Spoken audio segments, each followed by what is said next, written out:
20 kilometre असेल. तरीसुद्धा ride करण्या इतपत पाऊस नाही, रिमझिम पाऊस आहे, तरी पण राईड करू शकतो.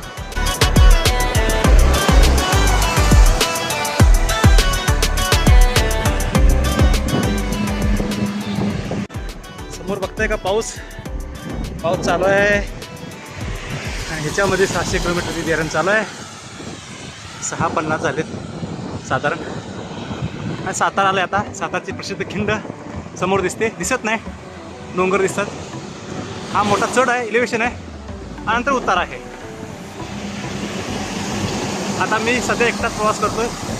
संतोष सर आणि पृथ्वी पुढे गेलेला आहे आणि सगळे पाठीमाग आहेत. मी मध्येच आहे, सोलो करतोय राईड. जवळजवळ 40 किलोमीटर सोलो राईड माझी झाले. 10 किलोमीटर राहिले सातारा आता फक्त. चला खिंड झालेली आहे सातारची आणि आता सातारा शहर येते. आता हे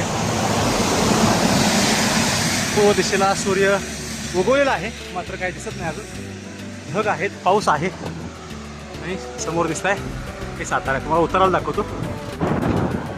मित्रांनो, साताऱ्यामधून जाणारा हा नॅशनल हायवे आहे, डाऊनहिल आहे. त्याचा लाभ घेऊया. उतार आहे, सातारा शहर दाखवायचं तुम्हाला म्हणून मी